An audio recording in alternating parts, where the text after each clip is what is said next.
வணக்கம் சார். வணக்கம். சார், இதுவரைக்கும் இல்லாத அளவுக்கு இந்த எலெக்ஷன் மீதான எக்ஸைட்மெண்ட் மக்களிடையே இருக்குது. குறிப்பாக இளைஞர்கள் மத்தியில் இருக்குது சார். எப்படா எலெக்ஷன் வரும், எப்போ நாங்கள் ஓட்டு போடுவோம் அப்படின்ற ரேஞ்சில் வந்து ஒவ்வொருத்தரும் புது ட்ரெஸ் எடுக்கிறதுலாம் நம்மளால் பார்க்க முடியும் சார். இந்த ஒரு எவல்யூஷன் எப்படி சார் பார்க்குறீங்க?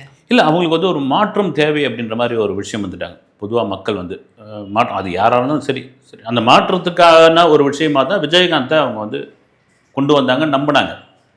ஆனால் ஏன்னா இதுலேயும் நம்ம அரசியல்லையும் ஒரு அதிர்ஷ்டம் வேணும். செல்வாக்கு இருந்தால் மட்டும் போதாது, அதிர்ஷ்டம் ரொம்ப முக்கியமான விஷயம். சினிமாவுக்கு எல்லா துறைக்கும் அப்படி ஒரு அதிர்ஷ்டம் இல்லாமல் போயிடுச்சு. வந்து தமிழகத்தில் அவர் ஒரு சிறப்பான ஆட்சியை நிச்சயமாக விஜயகாந்த் அவர்கள் இருந்திருந்தால் கொடுத்துருப்பார். அப்படி ஒரு மாற்றத்துக்கான ஆள் அப்படின்னு தேடிட்டு இருக்கும்போது தான் விஜய் வந்தவுடனே அது அப்படியே வந்து அதில் குறிப்பாக அந்த 2K கிட்ஸ் மத்தியில் குறிப்பாக மிக அதிகமாக இளைஞர்களுடைய மத்தியில் அதை எழுச்சி. நீங்கள் பாருங்கள், அந்த முதல் வாக்காளர்கள் அவ்வளோ பேரும் வந்து ரெடி ஆகிட்டாங்க. பொதுவாக இன்றைக்கி இருக்கிற அந்த பசங்களுக்கு வந்து எதுலேயுமே இன்ட்ரெஸ்ட் இல்லை. பொதுவாக அது ஒரு இதுவாகிப்போச்சு. ஏன்னா ஃபோன்லேயே அடிக்ட் ஆகியிருக்காங்க. இவங்க வந்து ஃபோனை தவிர இவங்களை மீட்டு கொண்டு வரவே முடியல. இன்றைய இளைஞர்கள் இன்றைக்கி 2K கிட்ஸ் ஆகட்டும், ஜென்சி கிட்ஸ் ஆகட்டும், அவங்களுக்கு ஒன்றும் அரசியல் தெரியாது, அவங்க வந்து பொது விஷயங்கள் தெரியாது. அவங்க வந்து சினிமா கூட பார்த்தீங்கன்னா வேற ஒரு ரேஞ்சுக்கு மாறி போயிட்டாங்க. இப்படிலாம் விமர்சனம் பண்ணிட்டு இருக்கும்பொழுது இவ்வளோ பெரிய ஆதரவு விஜய்க்கு கிடைத்த பிறகு அந்த முதல் வாக்காளர்கள் அவ்வளோ ஆர்வமாக இருக்கிறாங்கன்ற ஒரு தகவல் நான் சோஷியல் மீடியாவில் பார்க்கும்போது தான் நமக்கு தெரியுது. இப்போ நீங்கள் சொன்ன மாதிரி அந்த தம்பிங்கெல்லாம் போட்டிருக்காங்க வந்து போஸ்ட் வந்து அந்த ஒயிட் கலர் ஷர்ட்டு, காக்கி கலர் பேண்ட்டு, அந்த பெண்கள்லாம் பார்த்திங்கன்னா அந்த டிவிகே சேலை மாதிரியான ஒரு சேலை, இதில் தான் நாங்கள் போயிட்டு ஓட்டு போட போகிறோம் அப்படின்னு. அது ஒரு பெரிய மாற்றம் தான், ஒரு பெரிய வரவேற்பு மிக்க ஒரு எழுச்சி தான் அதுன்னு சொல்லலாம்.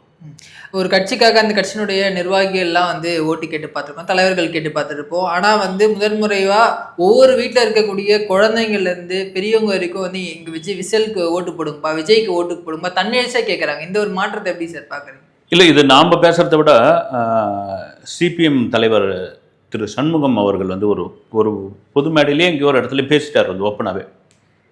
அரசியலுக்கு அப்பாற்பட்ட ஒரு ஃபேமிலியை நான் மீட் பண்ணேன். ஒருத்தர் வயதானவரை, இப்போ யாருக்கு உங்களுக்கு எந்த இதுக்கு ஓட்டு போட போகிறீங்கன்ற மாதிரியான கேட்ட பொழுது வந்து எங்கள் பேர பிள்ளைங்கள்லாம் வந்து விசிலுக்கு போட்டுன்னு சொல்கிறாங்க. நாங்கள் காலங்காலமாக ஒரு கட்சிக்கு தான் போட்டுக்கிட்டு வரோம், அவங்களுடைய விருப்பத்தை நாங்கள் நிறைவேற்றி ஆகணும். இல்லை, நாங்கள் வயசாகி போச்சு, பேர பிள்ளைங்க சந்தோஷம் தான் எங்கள் சந்தோஷம் அப்படின்போது அவங்க வீட்டிலேருந்தே அந்த பிரச்சாரத்தை ஆரம்பிச்சிட்டாங்க. எப்போ சொன்னது அவர், நாம் இன்னும் பிரச்சாரத்தை ஆரம்பிக்காமல் இருக்கிறோம் அப்படின்னு அவங்களே பேச ஆரம்பிச்சிட்டாங்க. இதுக்கப்புறம் வந்து நம்ம பேசுறதுல என்ன இருக்குது அது சார்? இன்ஸ்டாலலாம் வந்து நிறைய பேர் ரீல்ஸ் போடுறதுனால பார்க்க முடியுது. நான் வந்து யூஎஸ்ஏலேருந்து வரேன், பிரிட்டன்லேருந்து வரேன், சிங்கப்பூர்லேருந்து வரேன், விஜய் அண்ணாக்காக வந்து இவ்வளோ கிலோமீட்டர் ட்ராவல் பண்ணி இவ்வளோ செலவு பண்ணி வரேன் அப்படின்றத பார்க்க முடியுது. இதுக்கு முன்னாடி இந்த மாதிரி வந்து மக்கள் தன்னெழுச்சியாக மற்ற மாநிலங்கள்லேருந்து இல்லை மற்ற வெளிநாடுகள்லேருந்து வந்து ஓட்டு போகிறது நீங்கள் கேள்விப்பட்டிருக்கீங்களா, பார்த்துருக்கீங்களா? இல்லை, இது வரைக்கும் அப்படி எனக்கு தெரிஞ்சு என்னுடைய அனுபவத்தில் நான் இது வரைக்கும் அப்படி கேள்விப்பட்டதா, செய்தியாக படித்ததாக கூட எனக்கு தெரியாது. வருவாங்க, சில பேர் வருவாங்க. இப்போ அவர் நடித்த சர்க்கார் படத்துலேயே ஓட்டு போடுறதுக்காக தான் வருவார். அவர் ஓட்டு இல்லைன்னு ஒன்று அதுக்கு போராடி அந்த ஓட்டை வாங்குவார். அது ஒரு கதை. ஆனால் பெரும்பாலும் எப்படி வருவாங்க அப்படின்னா தொழிலாளர்கள் வருவாங்க. இந்த வளைகுடா நாடுகளில் இருக்கிற தொழிலாளர்கள், மற்ற நாடுகளில் உள்ள தொழிலாளர்கள் அவங்க வருவாங்க. அவங்களுக்கு வந்து லீவு கிடைக்கும் அப்படின்றதுக்காக வருவாங்க. அதை சாக்கா வச்சு நம்ம இந்தியாவுக்கு வரலாம், ஓட்டு போடலாம் அப்படின்னு. ஆனால் ஐடி செக்டரில் இருக்கிறவங்களுக்கு, உயர் பதவியில் இருக்கிறவங்களாம் வந்து அவங்களுக்கு பெரிய எனக்கு தெரிஞ்சு விருப்பம் காட்ட மாட்டாங்க. என்னத்தை நம்ம போய் ஒரு நாள் செலவு பண்ணிக்கிட்டு போய் இந்தியாவில் அதுக்காக ஓட்டு போட்டு வரணுமா அப்படின்ற ஒரு மனநிலை இருந்ததாக நமக்கு தெரிஞ்ச நண்பர்கள்லாம் கூட சொல்லியிருக்காங்க. ஆனால் இதில் இந்த தடவை பார்த்திங்கன்னா அவங்க ஒரு புள்ளி விவரத்தை சொல்கிறாங்க. அது எந்த அளவுக்கு நம்பகத்தன்மையானு தெரியல. லட்சக்கணக்கில் சொல்கிறாங்க, 10 லட்சம்ன்றாங்க, சில பேர் 25 லட்சம்ன்றாங்க, அது தெரியல. ஆனால் அப்படி ஒரு ஆர்வத்தோடு ஓட்டு போட வராங்க. அப்படி வந்துட்டாங்கன்னா உண்மையிலே ஒரு மாற்றத்தை எதிர்பார்க்கிறார்கள். விஜய்க்கு வந்து ஒரு செல்வாக்கு கூடி உள்ளது என்பதில் மாற்று கருத்து கிடையாது. அதுதான் இவர் கார்த்திக் சிதம்பரம் கூட ஒரு மாதிரி சொல்லியிருக்காரு. என்னென்னா, விஜயோட ரீல்ஸுக்கு லைக் பண்ணுங்கள், நீங்கள் வந்து ஓட்டை மட்டும் வந்து காங்கிரஸ் திமுக கூட்டணிக்கு ஓட்டை போட்டுருங்க, லைக் அங்கே போடுங்க, ஓட்டை இங்கே போடுங்க அப்படின்லாம் சொல்லியிருக்காரு. வந்து அது என்னென்னா இந்த தாக்கம் தான். இன்றைக்கி சோஷியல் மீடியா தான் இளைஞர்களை இல்லை உலகத்தையே ஆண்டு கொண்டு இருக்கிறது. நீங்கள் மேலை நாடுகளாகட்டும், வளர்ந்த நாடுகளாகட்டும், அங்கே உள்ள அரசியல்வாதிகள் சோஷியல் மீடியாவை வச்சு வின் பண்ணவர்களாக தான் இருக்காங்க வந்து. ஆனால் நம்ம சோஷியல் மீடியா தானே இதை வந்து புறந்தள்ளிட முடியாது. இதேவேளை நீங்கள் சொன்ன மாதிரி வெளிநாடுகள்லேருந்து அவ்வளோ பேர் வரப்போகிறாங்க அப்படின்ற ஒரு விஷயம் வரவேற்கத்தக்க ஒரு விஷயமா இருக்குது. ஒரு மாற்றத்தை எதிர்பார்க்கிறார்கள் அப்படின்ற ஒரு விஷயமா இருக்குது. ஸோ இதுக்கு முன்னாடி எலெக்ஷன்லாம் பார்த்தோன்னா ஒரு 70%, 75 இப்படி தான் வந்து போலிங் இதுவாகும். பட் இந்த முறை வந்து 85-90 தாண்டும் அப்படின்ற மாதிரியான கணிப்புகள்லாம் இருக்குது. அதுக்கு எந்தளவுக்கு வாய்ப்பு இருக்குது சார்? அதுக்கு ஒரு சிறந்த உதாரணம் வந்து சமீபத்தில் நடந்த புதுச்சேரி தேர்தல். ஏன்னா புதுச்சேரியில் வந்து இவ்வளோ நாளைக்கு எவ்வளோ ஓட்டு இதுவாச்சு வந்து ஒரு 80% எட்டுற தேர்தல் வந்து இந்த முறை 90% மேலே வந்துருச்சு அப்படின்பொழுது குறிப்பாக இந்த முறை வந்து புதிய வாக்காளர்கள் அதிகப்படியாக இருக்கிறார்கள். அந்த புதிய வாக்காளர்கள் ஓட்டு போட்டு நம்பா அப்படின்னு அதுக்கு முக்கிய காரணம் விஜய் அரசியலுக்குள் களத்துக்குள் வந்தது தான் காரணம். இது வரவேற்கத்தக்க ஒரு விஷயம். பார்க்கலாம் எப்படி இருக்குதுன்னு. சார், பல அவதூறுகள், பல விமர்சனங்கள், கரூர் சம்பவம் உட்பட பல விஷயங்கள், அவ்வளோ அவதூறுகள் அவர் மேலே பரப்புனாங்க. ஆனால் ஒரு இடத்துல கூட மக்கள் அவர் விட்டு கொடுக்கவே இல்லை, அவர் பின்னாடி தான் நின்னாங்க. அவருக்கும் மக்களுக்குமான பாண்டிங் எப்படி சார் பார்க்குறீங்க? யார் இல்லைனா என் கூட மக்கள் இருக்காங்க அப்படின்னு அவரும் தைரியமாக பேசார். என்னடா தான் நாங்கள் விஜய்க்காக இருக்கோன்ட்டு மக்கள் ஒரு பக்கம் நிற்கிறாங்க, எப்படி பார்க்குறீங்க? இல்லை, இது ஒரு நல்ல கேள்வி வந்து. ஏன்னா நான் கூட நினச்சேன், விஜய் நம்ம ஒரு சினிமா நிருபராக தெரியும். அது ஒரு சினிமாவில் ஒரு உச்சத்தை அடையிறது அவ்வளோ சாதாரண விஷயம் கிடையாது. அந்த உச்சத்தை அடைந்த பல நடிகர்கள் வந்து ரஜினி உட்பட, கமல் உட்பட, அஜித் உட்பட, விஜய் உட்பட பல பேர் வந்து பல பேட்டிகளில் சொல்லியிருக்காங்க. நமக்கே தெரியும், சம்பவங்கள்லாம் சொல்லியிருக்கோம். ஒவ்வொருத்தரும் லிஸ்ட் எடுத்து பார்த்தா அந்த உச்சநிலை அடைந்து ஒரு ஒரு ஒரு இதில் இருக்கும் பொழுது அவ்வளோ சம்பளத்தையும் அவ்வளோ புகழையும் அந்த படம் வந்து வருது அப்படின்னா அது உலகம் முழுக்க அவ்வளோ பெரிய வியாபாரம் ஆகுது.